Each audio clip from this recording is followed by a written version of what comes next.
Unlocked memory boards. Pull out the memory boards. All the unlocked boards will have icons over them.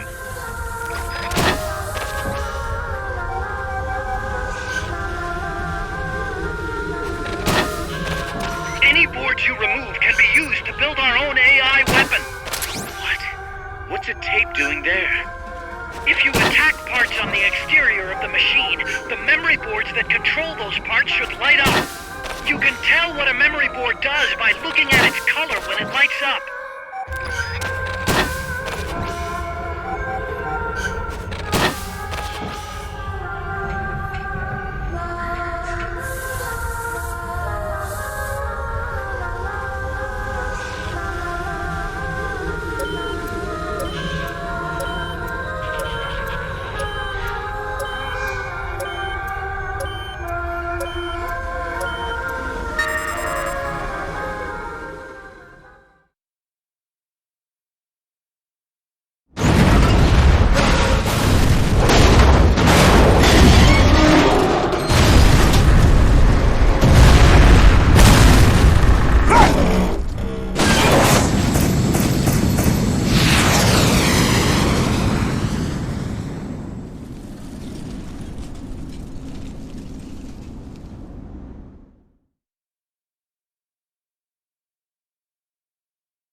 fired.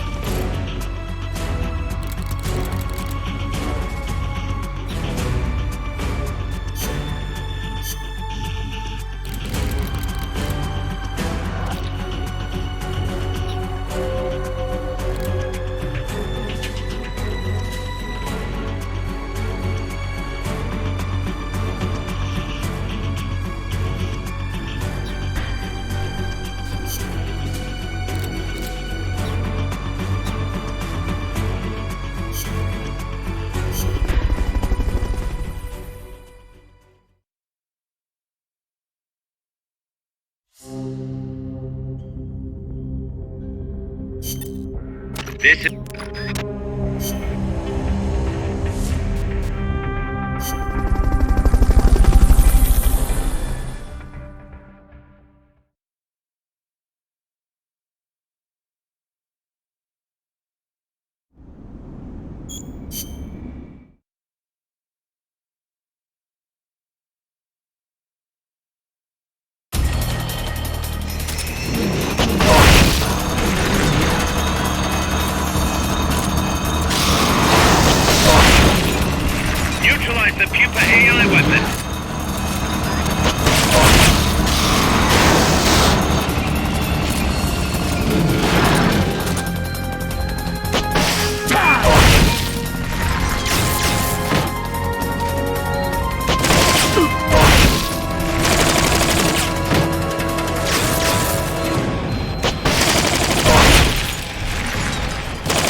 the unlocked memory boards. Pull out the memory boards. All the unlocked boards will have icons over them.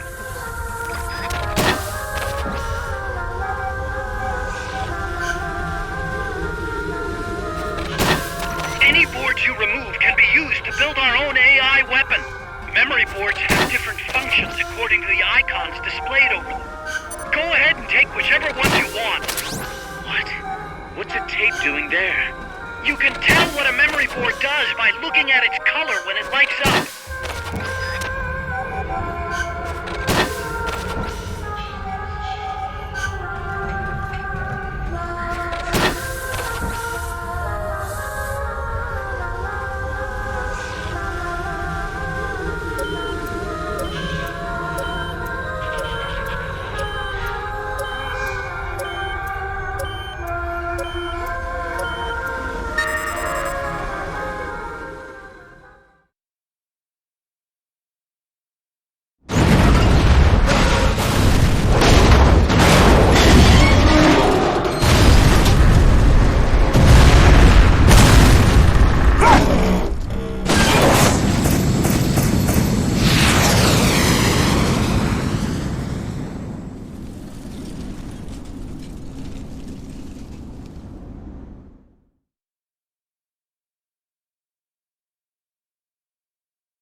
This is a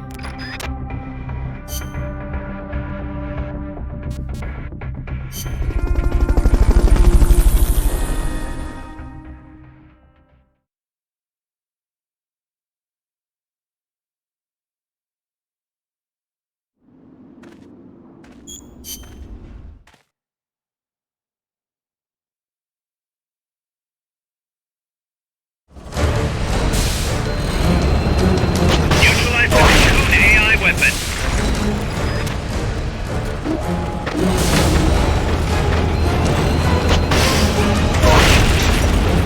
See how you like this?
You can use that to get on top! It's too dangerous to proceed like this. Take out its firepower first. Attack the AI pod to destroy its hatch. It's the cylindrical structure.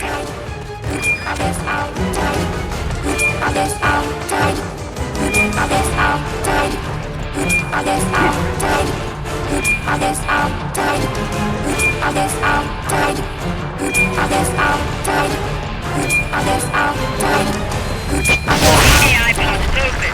Get...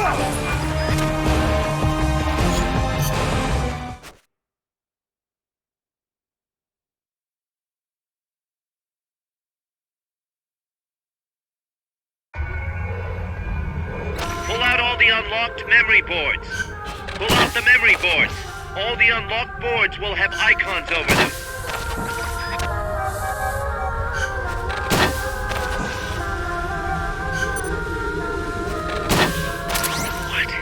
What's a tape doing there? Memory boards have different functions according to the icons displayed on them. Go ahead and take whichever ones you want.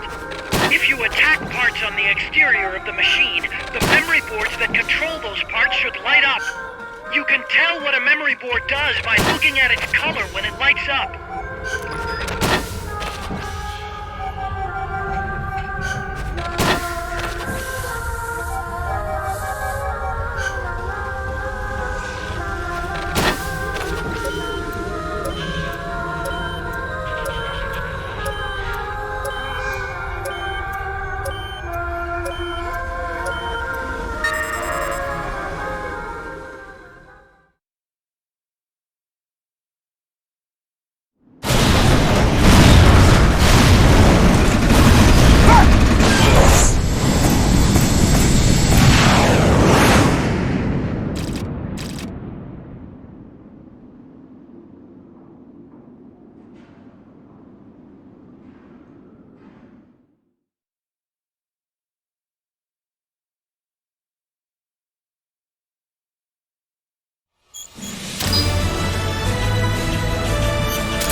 Utilize the Cocoon AI weapon.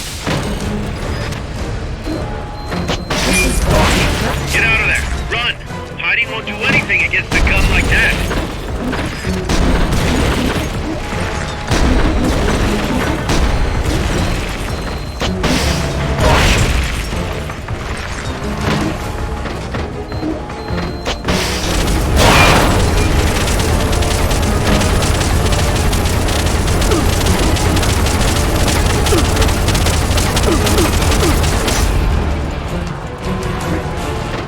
You're gonna want to take out that weapon before jumping on.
others outside. Put others outside. Put others outside. Put others outside. AI pod open.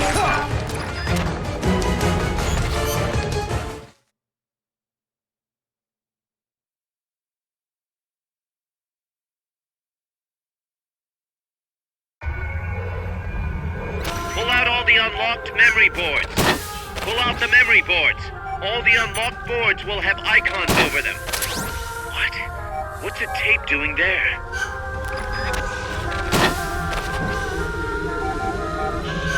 Any boards you remove can be used to build our own AI weapon. Memory boards have different functions according to the icons displayed over them. Go ahead and take whichever ones you want. If you attack parts on the exterior of the machine, the memory boards that control those parts should light up. You can tell what a memory board does by looking at its color when it lights up.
You're fired.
Snake, Peace Walker's...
tower that's controlling Peace Walker is located to the northeast.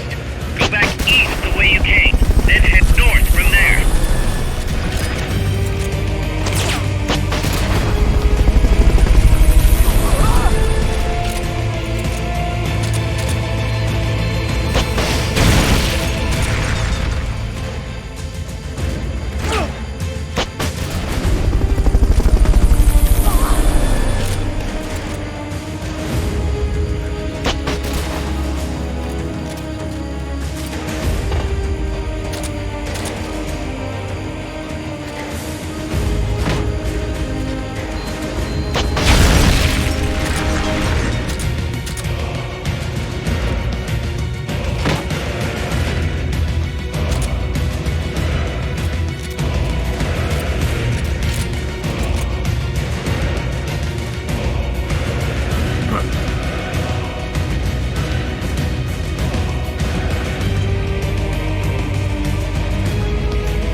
Objective lies beyond the gate.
This terrain leaves you completely exposed.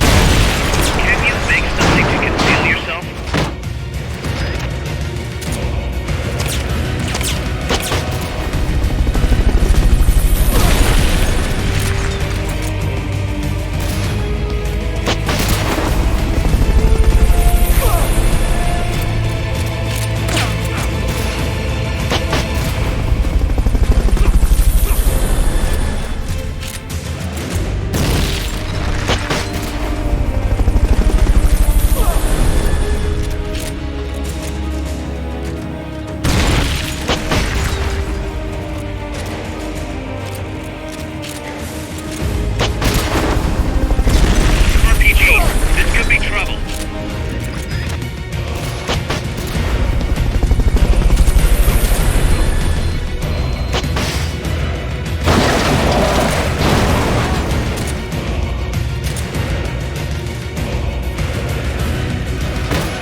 Nice shot. Look, Snake, the gate. These must be the last of them. Finish them off and head on through.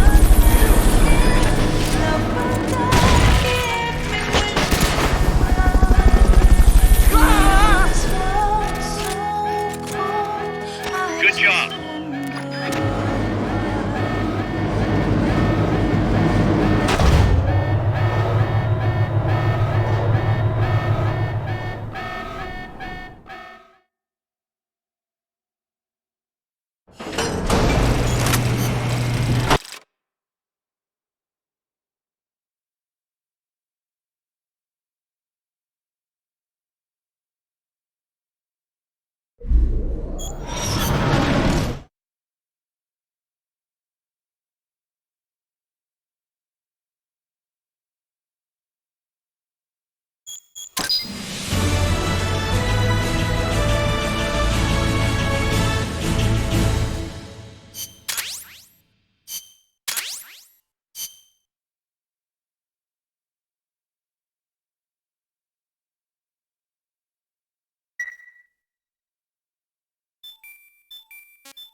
You're fired.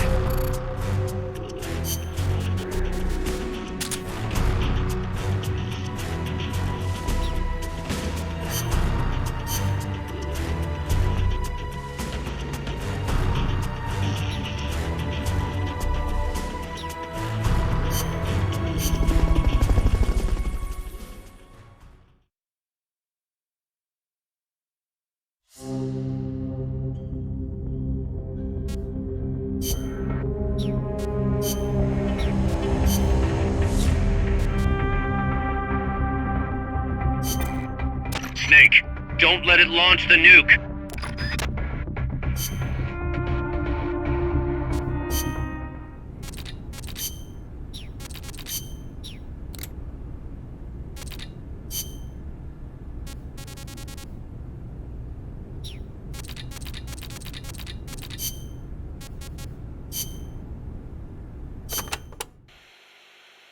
As of today, I will be living here at Mother Base.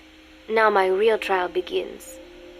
Zadornov was paying my room, board, and tuition, but he has since been captured. I told the man that with no more money from the KGB, I could no longer afford school. He bought my story, and when I said I would be willing to work, he took pity on me and let me stay. For some reason, Miller really pled my case. That was helpful, but the man is still a fool. His men are no better. They think their training makes them strong, but that kind of strength is nothing in the face of true power. And better yet, they wait on me hand and foot, believing I am just a schoolgirl. Looks like I won't be working too hard after all. Just today, while scouting out the living quarters, I saw a group of them in the corner of the deck making a fuss. Going over for a look, I saw they were feeding a kitten. A bunch of grown hard men, and they're the ones acting like schoolgirls. Look, isn't he cute? What is wrong with them? Disgusted, I just nodded and smiled. I must stay in character after all. I indulged their chit-chat for a few moments. Then one of them asked me to give the thing a name. They had just taken it from its mother. I named it Nuke. I improvised some nonsense about how our compassion for living things can help prevent wars. The men gave me a little fish. I held it out in my palm and the kitten happily ate it up. What a pathetic, feeble creature. It sickens me.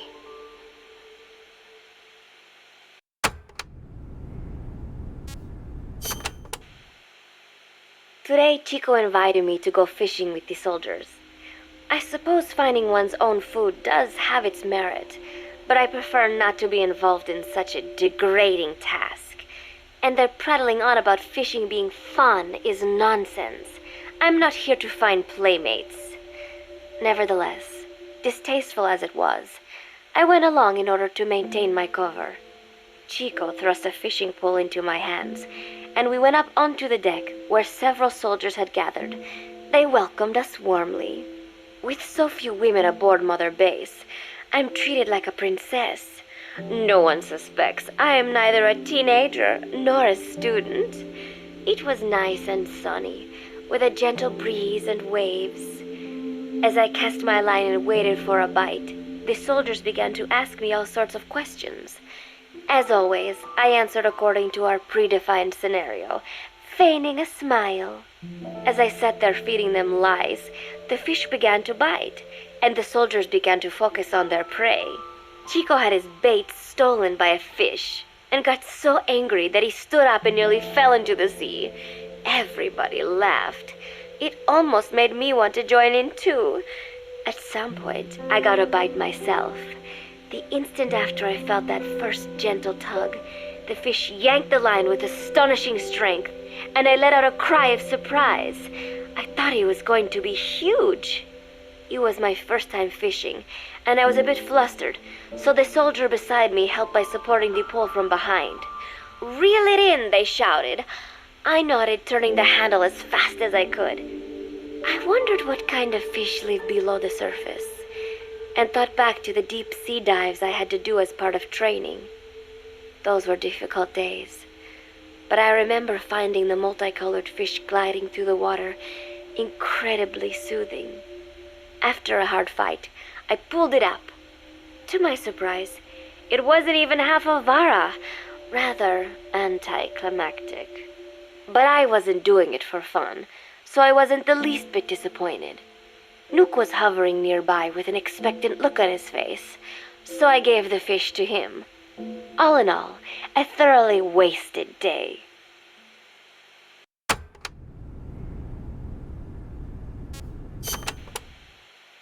Preparations are coming along nicely.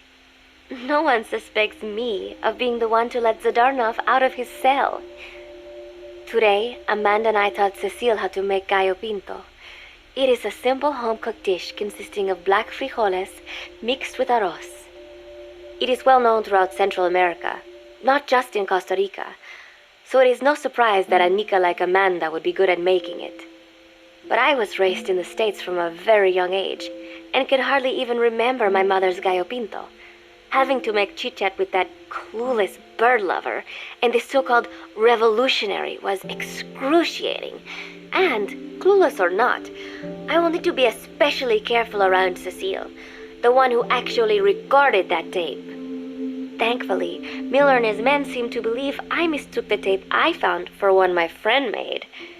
In any case, one can never be too careful. Anyway, the three of us minced garlic and herbs, then cooked them in a pot with frijoles we'd soaked overnight. While waiting for them to cook, we sautéed onions and arroz in a frying pan. Cecile worked the frying pan according to Amanda's directions, but seemed a bit glum. She does have a knack for cooking, though. She is French, after all. We added water to the pan and watched the arroz begin to steam. While we waited, Amanda shared memories of her mother with us. They had been separated because of Simosa, but the taste of her mother's cooking was still fresh in her mind. When the frijoles were ready, we drained the water, stir-frying them with the rest of the vegetables.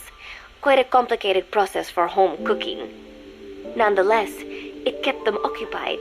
The longer we sat and talked, the greater the chance of my arousing their suspicions. With women, it is not enough to just bat your eyelashes and giggle. It takes a lot of effort to divert attention. When the arroz was done cooking, we folded it into the frijoles and added salsa, stirring the mixture as it simmered. At this point, for some reason, the conversation turned to romance. Why does it have to be that way whenever women get together and chat? Cecile fancies herself to be well-versed in such matters, and gave Amanda all sorts of advice. It was harmless enough, until, to my irritation, she began pestering me whether there was anybody I liked. Not right now, I said, trying to dodge the question. But she pressed on. It's Snake, isn't it? I gritted my teeth and played it coy. Maybe. Cecile nodded and giggled. He is pretty sexy, isn't he? What a ditz! It's all I can manage to just survive. The thought of romance has never once crossed my mind. I have no interest in that kind of man. Soon enough, a rich aroma began to fill the room. The gallo pinto was ready. New came over and rubbed up against our legs, looking for a handout. Unfortunately, it was not the kind of food a cat would like. We let a few of the soldiers have a bite, and then headed off to the mess hall. The home-cooked flavor we'd achieved was a big hit with the men of MSF. Not that we are trying to impress them or anything. Even I could manage a dish like that. Snake enjoyed it too. Let me make this absolutely clear. I have no interest in that man.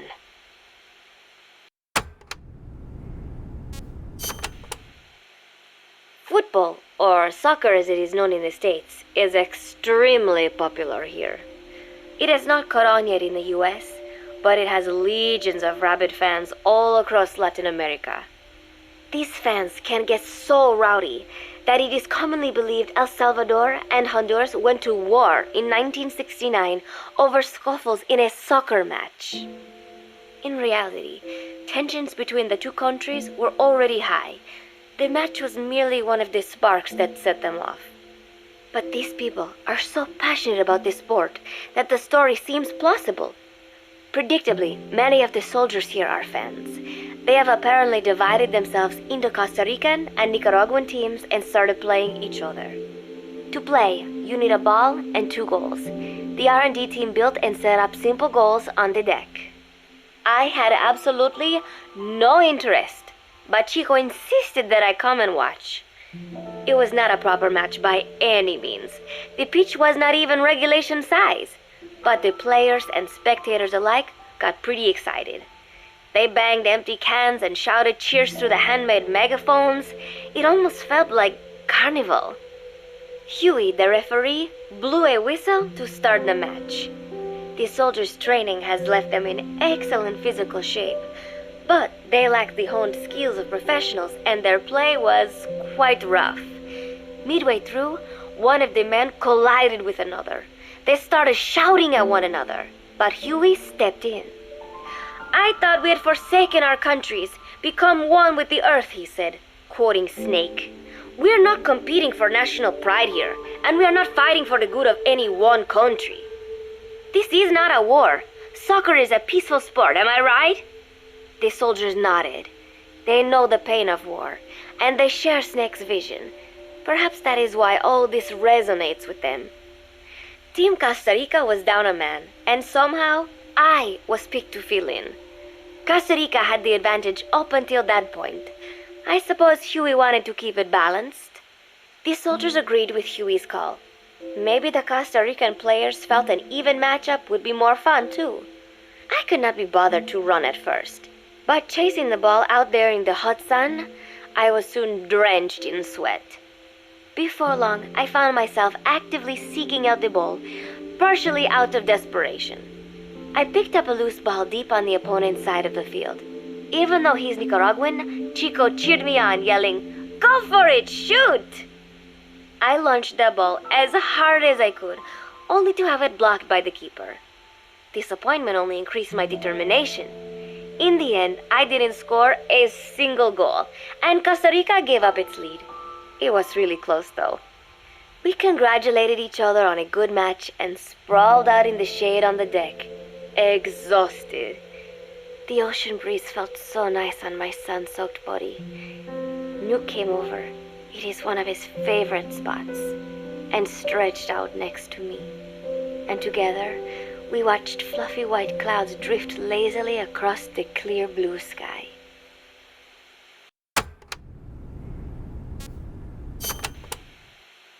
It was lovely out today, so I decided to sun myself in a lounge chair up on the deck when Strangelove came up to me. Despite the heat, she was in her usual long sleeves and pants. I waved at her. She looked away and mumbled, "Hello there. Fancy meeting you here." I asked if she needed anything, feeling her eyes creeping up and down my body like she was savoring it. Finally, she swallowed and said, "You have such beautiful skin."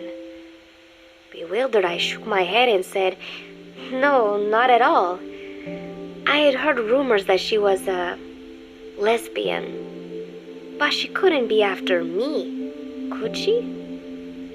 She continued to stare and said, "No, it is beautiful, but you must not let yourself get so tanned." And then she took my hand in hers. "What is wrong with a little sun?" I asked, trying to cut the conversation short. But she shook her head violently. "No, you mustn't. A young lady should take better care of her skin." She was acting strangely now, as if aroused. She lectured me on the perils of tanning, how it ages skin, causing wrinkles and spots, and in the worst cases, even skin cancer. I knew already that tanning could cause spots, but I thought only pale-skinned Anglo-Saxons had to deal with that. Having a scientist tell me it causes aging, though, that spooked me a little. If I am to keep playing the teenager, I will have to start paying more attention to my skin. Sensing my anxiety, she took a small tube from her pocket. She said it was the sunscreen she always used. She told me to keep it. I didn't know what to say. I was more than happy to take it, but exactly what were her intentions? Was she merely being nice? Or is she really into me? Either way, there was no reason to refuse, I suppose. I have undergone training. An out-of-shape woman does not pose any real threat to me. Having power means not being afraid. It is the same on a global scale. A country with nukes can dictate terms to a country without them. I thanked her and took the tube. Then she offered to put some on for me. She squirted some lotion onto her fingers and began rolling it into my chest. It happened so suddenly, and I was so taken aback that I did not even think to protest. She caressed my stomach with her long white fingers, then slid them upwards between my bikini-clad breasts. "What? Wait," I sputtered as her moist eyes met mine. She was beautiful. Somehow, I found myself captivated by this woman more than 10 years my elder. "Hold still," she whispered in my ear. I nodded silently, unable to refuse. My body went limp, motionless, as if in a trance. Gently, carefully, she rubbed the lotion all over my entire body. I shouldn't have enjoyed it, and yet I could not help myself. For a moment, I was spellbound. That woman is dangerous. I had better watch myself.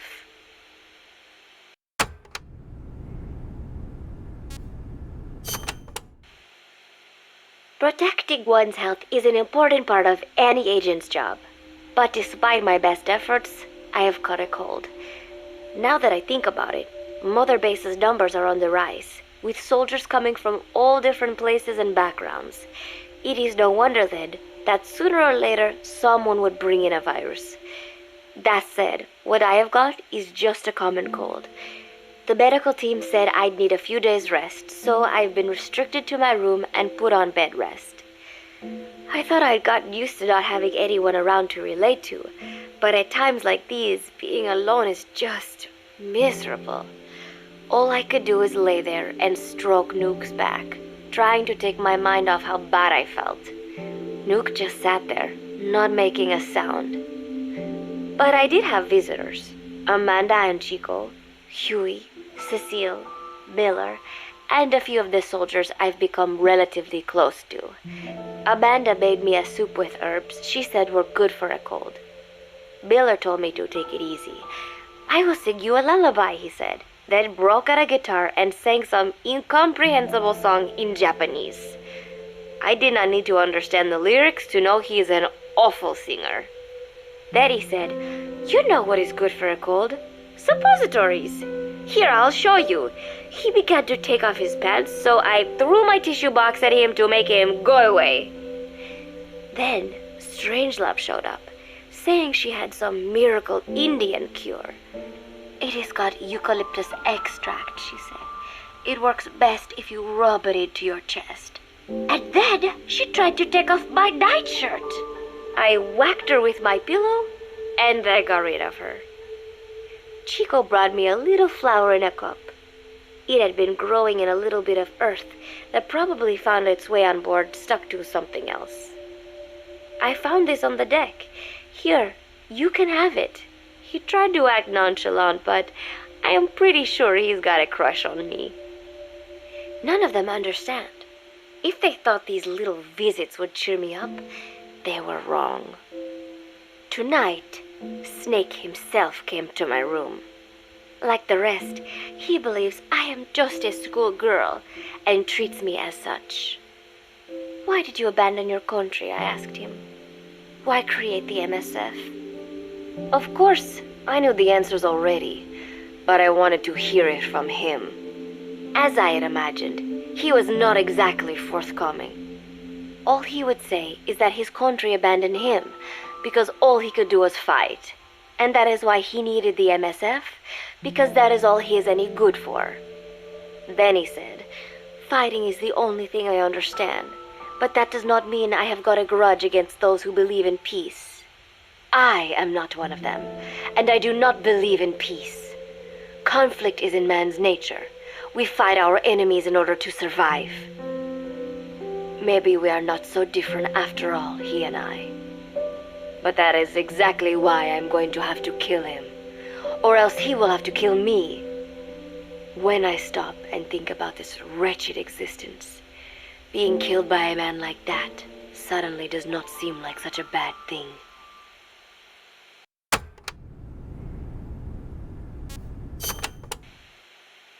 Every month, Mother Base throws a party for all the soldiers whose birthdays fall in that month.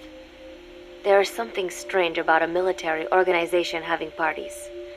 Really though, it is just an excuse to drink and make noise. It is not easy to get alcohol on a fortress in the middle of the ocean. Most days they are training from dawn till dusk. They do not have time for things like drinking. That is why Snake and Miller came up with the idea to give everyone a chance to let loose. Obviously, a bunch of boors like that are not going to bother with blowing out candles on a cake.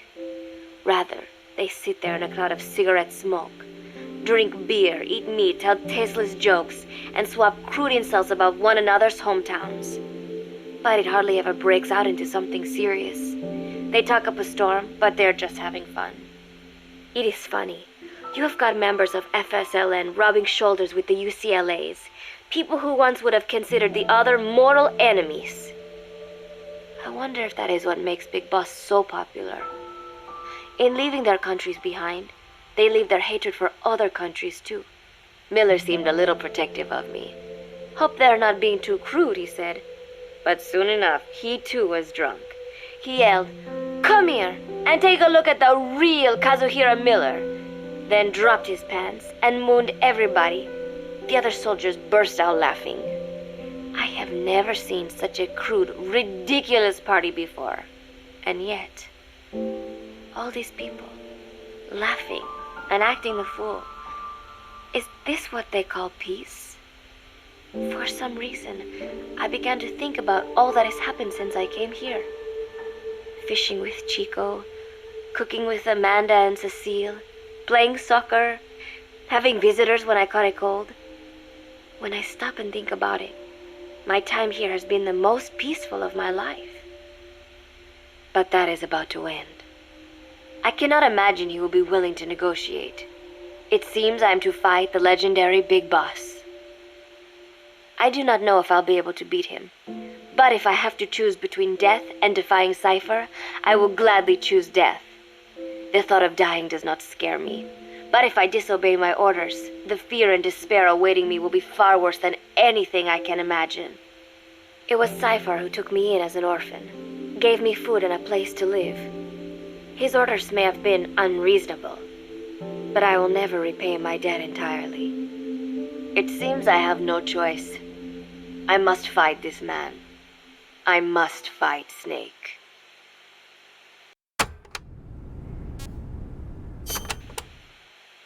Juno Miller, Snake's right-hand man, apparently has got at least one serious weakness. He is an insatiable womanizer. He does not bother me, most likely because he considers teenagers off limits. But he has hit on every single one of the few female soldiers here at Mother Base. They ought to be telling him where to stick it, but end up falling for it so easily. I think some of it stems from the fact that he is actually not that bad looking. Anyway, today, that nasty habit got him in trouble. He and Snake got into one of their rare fights, and I was there to see it. They burst out of the showers, completely naked, trading punches. I am no child. The sight of a naked man does not make me blush. But this was something else. "Maybe this'll teach you," Snake yelled as he slammed his fists into Miller's chest. I heard later that apparently he had been two-timing someone, and that same someone had gone to Snake with her troubles. As I see it, it is her own fault for letting herself be deceived like that. If she is too dumb to see through Miller's lies, then she got what she deserved. But this was not the first time it had happened, or the second, and Snake read Miller the riot act. Miller argued back, and what began as a shouting match turned into a fist fight. "You son of a bitch," Miller yelled as he swung. "Not bad," said Snake, smiling, "but not good enough." And then he was back on the offensive. They had already been at it pretty hard in the showers, and their bodies were covered with bruises. Both of these men had been trained for war, their bodies deadly weapons. They were each bleeding from a dozen places. All this from a fist fight. Even so, it was far less gruesome than if they had given it their all. It was obvious that one of them would be dead were they fighting for real. Miller took another swing, yelling, "Try this then!" Snake parried, then responded in kind, but I could tell he was not aiming for anything vital. "You are one tough bastard, boss," Miller muttered. A smile crept across his face as he caught his breath. And then they went right on fighting. Blood and sweat flew off their glistening bodies. It was combat without hatred or hostile intent. I had never seen violence like this before. And yet, it was more than just a friendly tussle. They were utilizing every technique they knew. It was not a sporting match. They were not playing by the rules. How could they keep this up? At last the two men tired themselves out, and the bizarre scene came to an end. They looked at each other's battered bodies, and then burst out laughing, embracing and congratulating each other on a good fight.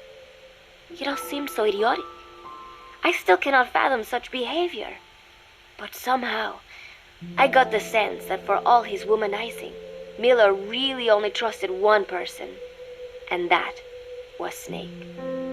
There was no way I could ever come between the two of them, and at that thought, I began to feel as if I had lost.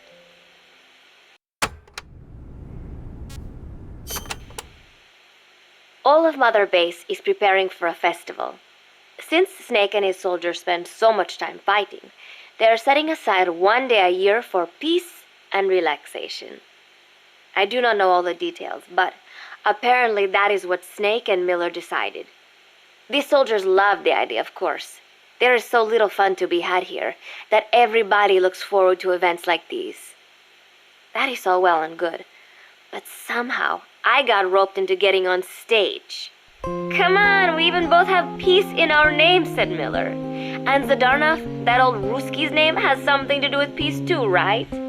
Hey, as long as we're having a day of peace, we ought to get an act together. The Three-Piece Band. I thought he was joking. He then proceeded to share his idea without bothering to check with me. And now, I am slated to sing. Apparently, he had heard me on the deck one day, and since then he's wanted to form a band. Everybody's looking forward to it, so there is no way for me to back out now. I've never done anything like this, but it does feel kind of nice to know that people are looking forward to it. I mean, it cannot be any worse than Miller's singing, but modifications to Zeke are already finalized, and I must complete my mission. Betray Cypher now, and I will face a fate far worse than death. Still, there's no need to put things in motion just yet. What difference would it make to just wait a little while longer? A whole day of peace. The mission can wait until after that. Can it not? I know I am only delaying the inevitable. When the day comes, one of us will have to die. Snake or me. But still, if I could just come up with some way to stall Cypher, at least until our day of peace. When did I start having thoughts like this?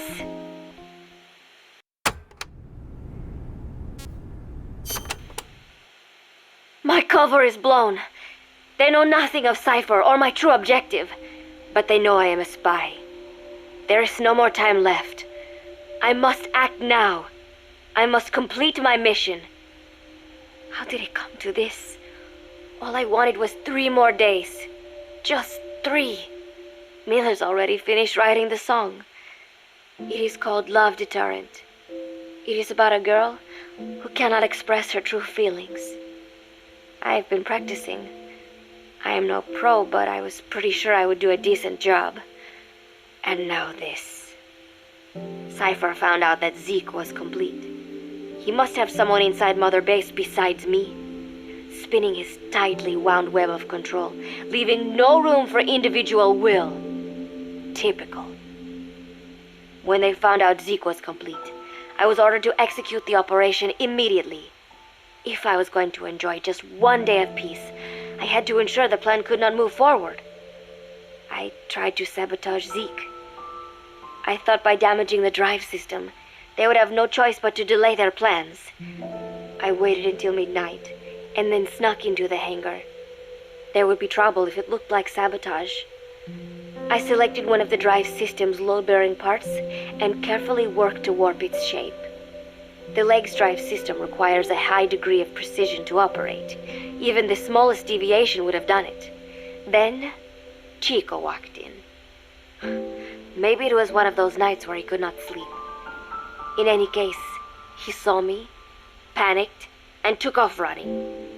It would have been easy to kill him, but I could not. I know he likes me. It is not as if I would ever have an interest in a child like him, but I could not pull the trigger. Not at him, not in the back. Will he tell them? Or is there a chance he will keep it a secret? Protect me? No. He knows now. Knows I am not who he thought I was. He ran without even questioning what I was doing. There is no chance he does not know. And soon, all I have built here will end. And if Cypher has another agent among them, if he finds out I tried to sabotage Zeke, this place will no longer be my heaven. Then it is settled. I make my move now. Chico walked in before my sabotage was complete, so Zeke should still be operational. It might not run at full speed or power, but I do not have time to fix that. Without Zeke, I do not have a chance in hell of winning. I must act fast before Chico sounds the alarm. I knew it would come to this. I just did not think it would be so soon. It is time, Zeke. Metal Gear Zeke. Activate.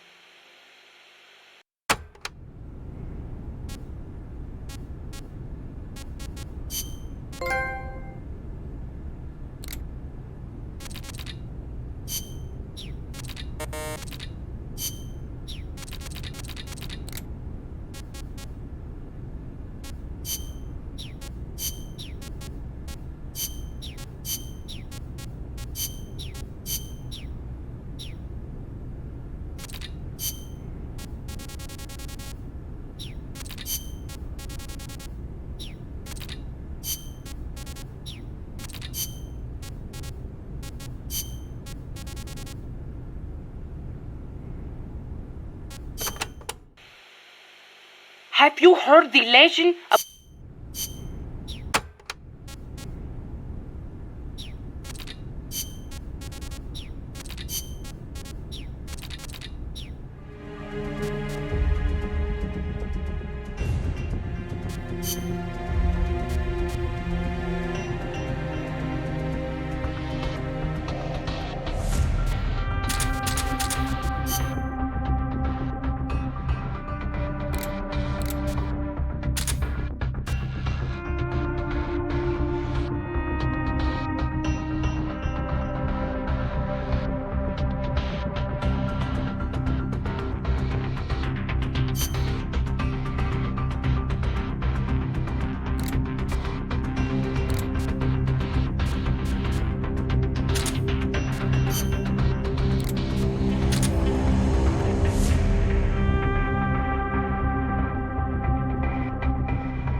You've got to stop Peace Walker before she can launch her nuke.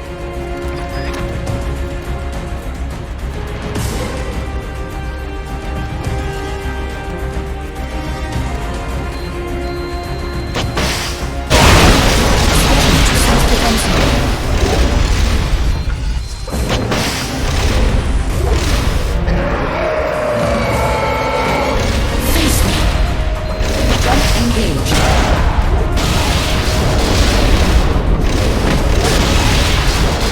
Firing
It stopped moving. Snake, you did it!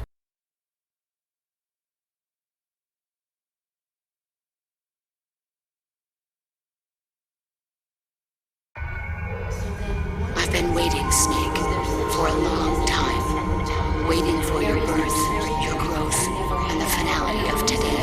Boss.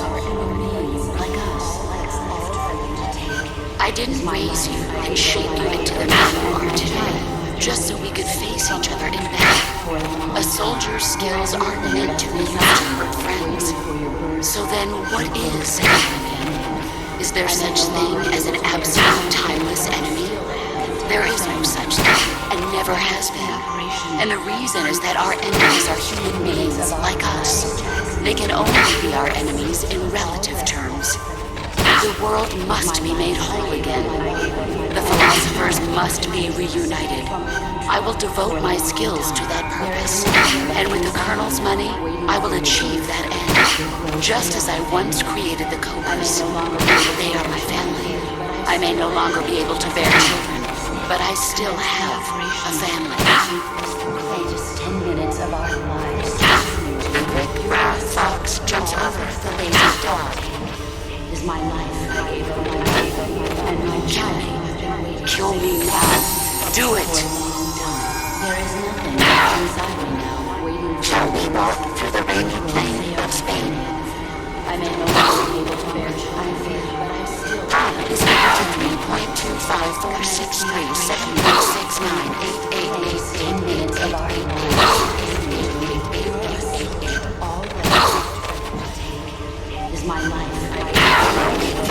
3.254636988888888888888888888888888888888888888888888888888888888888888888888888888888888888888888888888888888888888888888888888888888888888888888888888888888888888888888888888888888888888888888888888888888888888888888888888888888888888888888888888888888888888888888888888888888888888888888888888888888888888888888888888888888888888888888888888888888888888888888888888888888888888888888888888888888888888888888888888888888888888888888888888888888888888888888888888888888888888888888888888888888888888888888888888888888888888888888888888888888888888888888888888888888888888888888888888á́ for a long time. There is nothing left inside me. through the rainy plain of Spain. Your growth, they are my family. I may no longer be able to bear children, but I still is a family. About 3. Commence the operation. Make this the greatest 10 minutes of our lives. You're a soldier already. Coronation of the Gucci King Yamashi Takayama. Suzunagataki. Tada. Hirono Ichinotori. Kunino. Yamashita. Sasaki. Ofuna. Jack. Waiting for your birth. Your growth, they are Jack. I may no longer be able to bear children. Jack. Still have a family. Jack. The operation.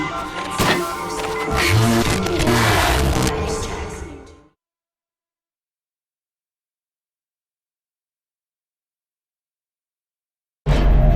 Valid data region.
Snake.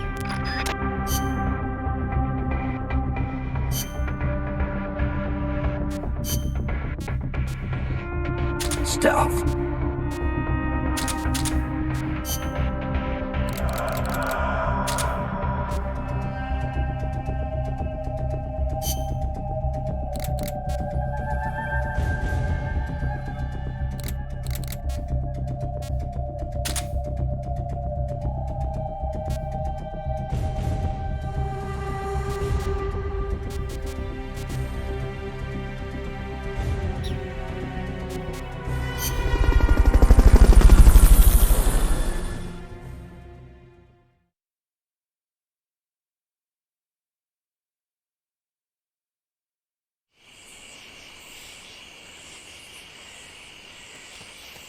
Find Zadornov and bring him back here with Fulton Recovery. Freeze!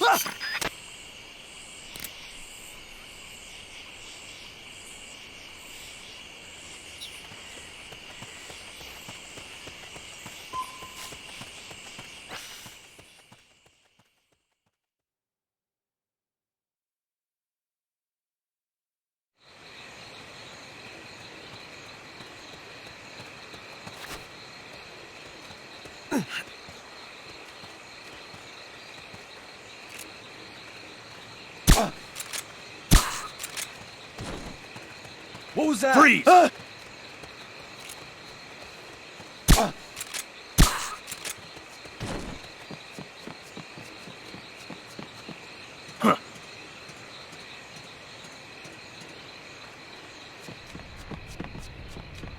Freeze! Down!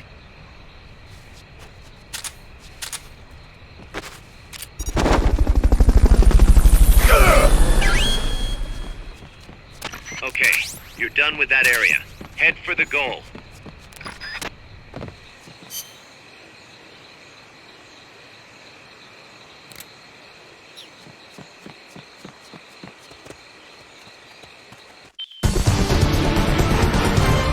You did it! Keep it up!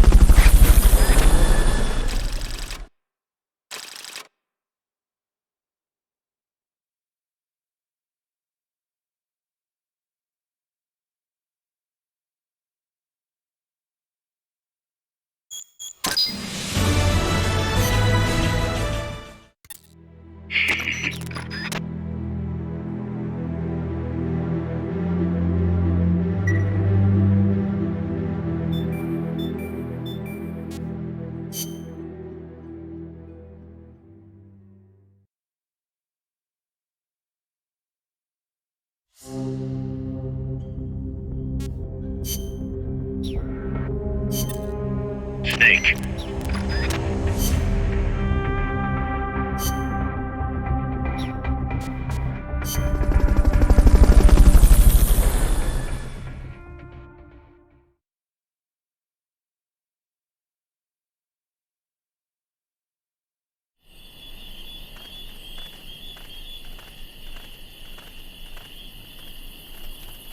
Find Zadornov and bring him back here with Fulton Recovery. Freeze! Down!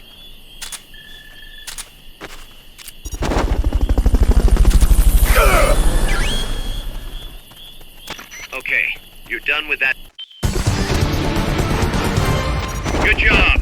Return to base.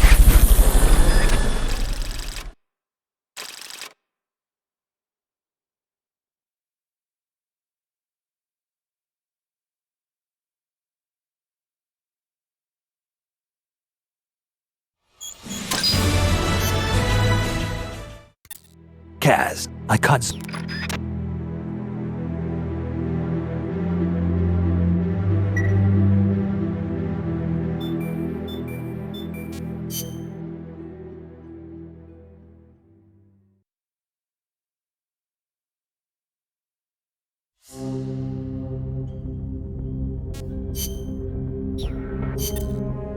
Snake.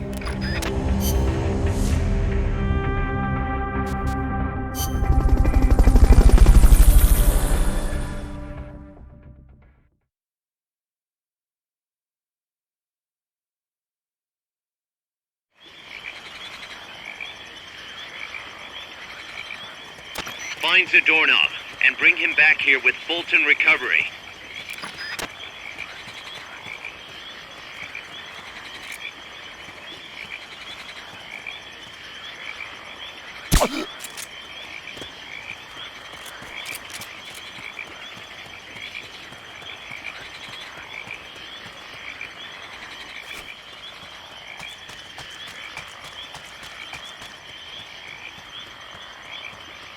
freeze!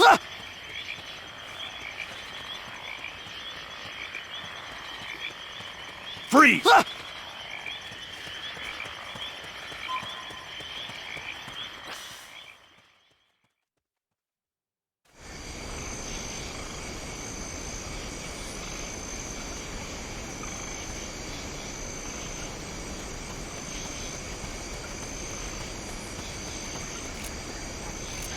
Freeze!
Fulton recovery subject confirmed onboard helicopter.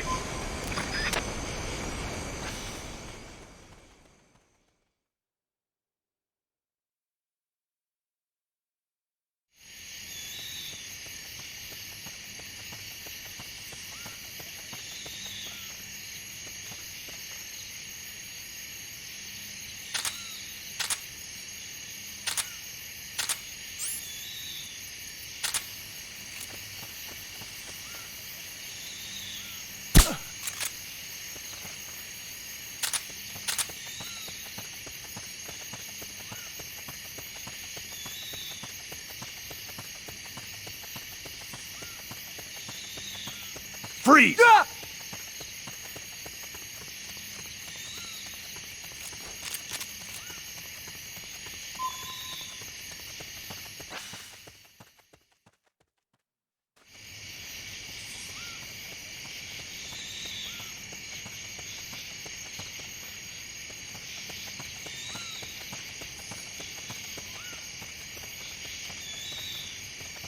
Freeze!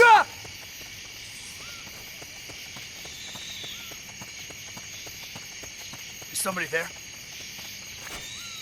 Huh, nothing.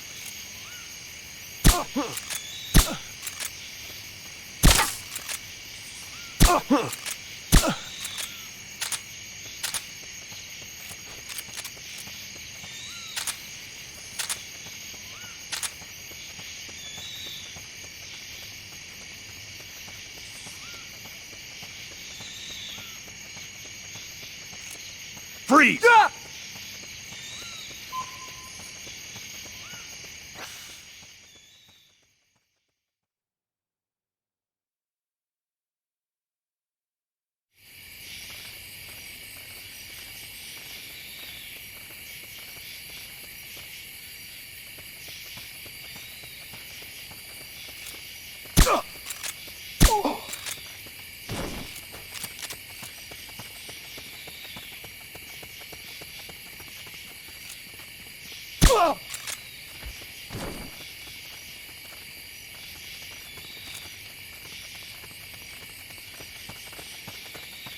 Freeze!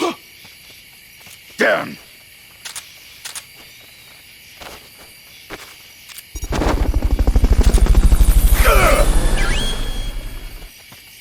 Head for the... Mission complete. Folks back at Mother Base will be thrilled.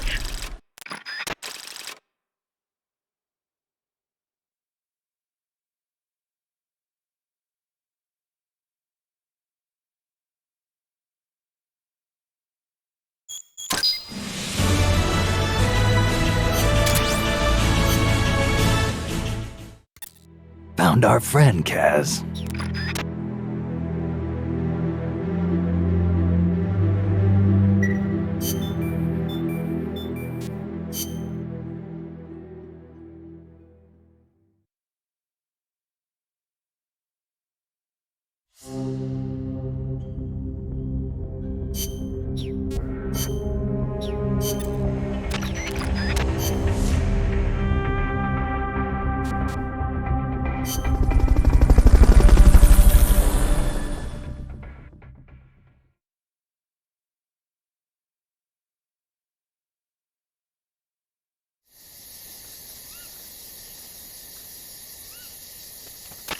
Finds a doorknob snake.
Who's there? Hey.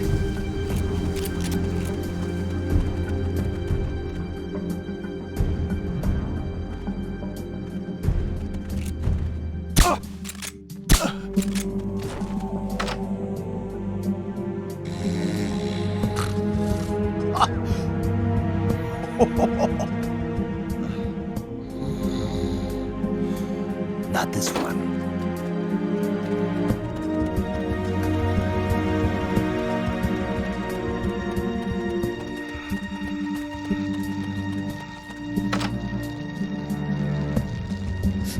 Mama!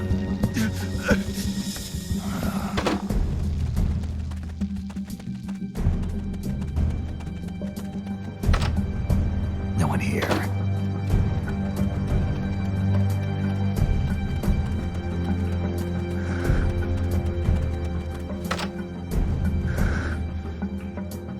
Gotcha.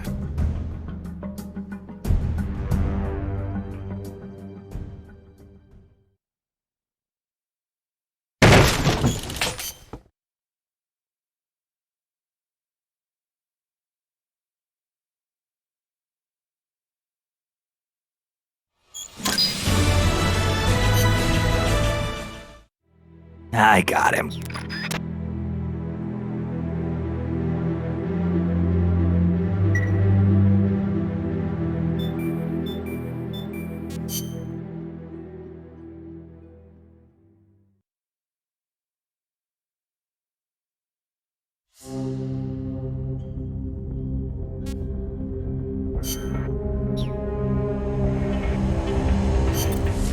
Snake.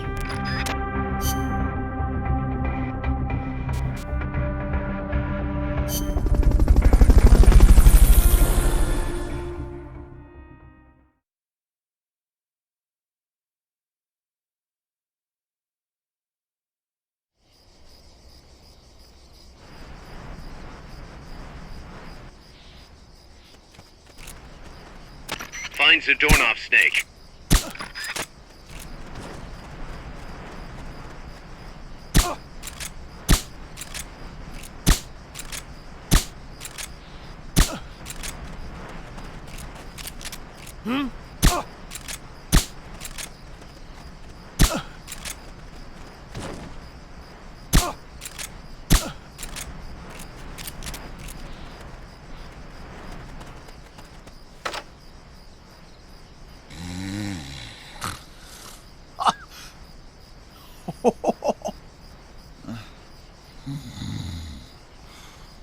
Not this one.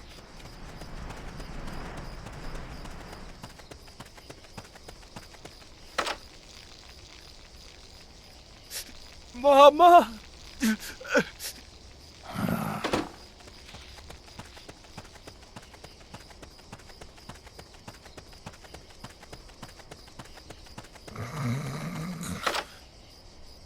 Not this one.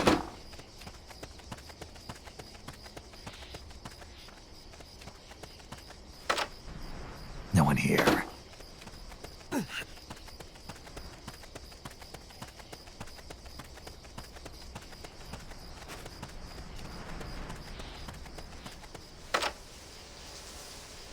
Oh. Who's there? Hey.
Freeze!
What's going on?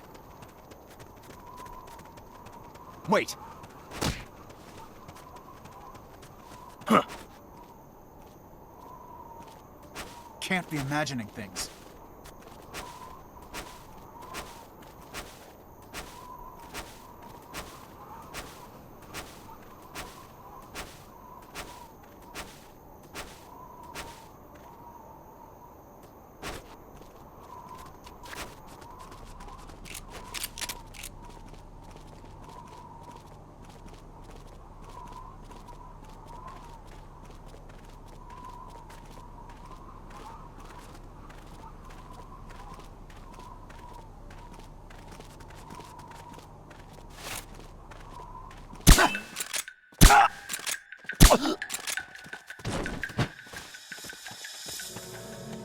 Wait.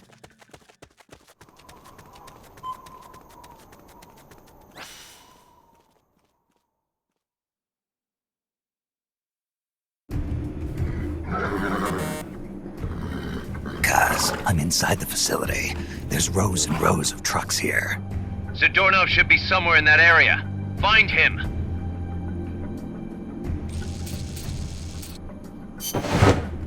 Damn it! You found me.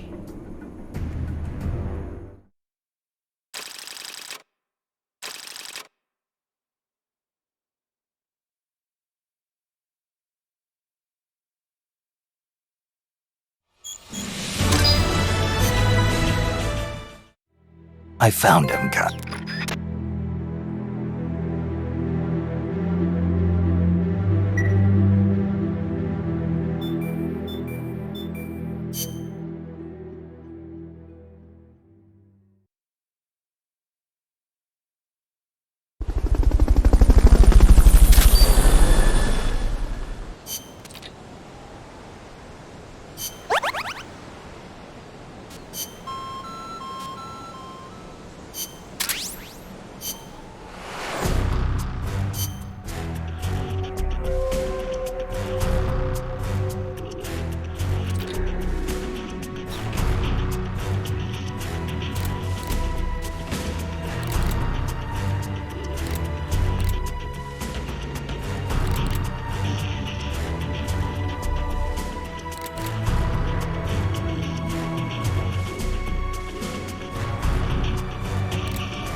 Snake!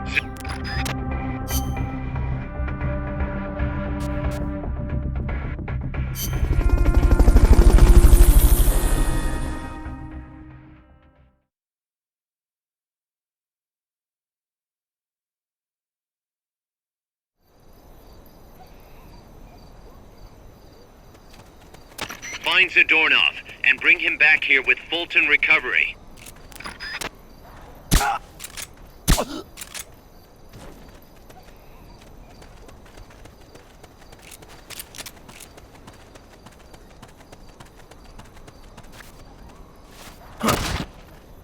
Freeze! Down!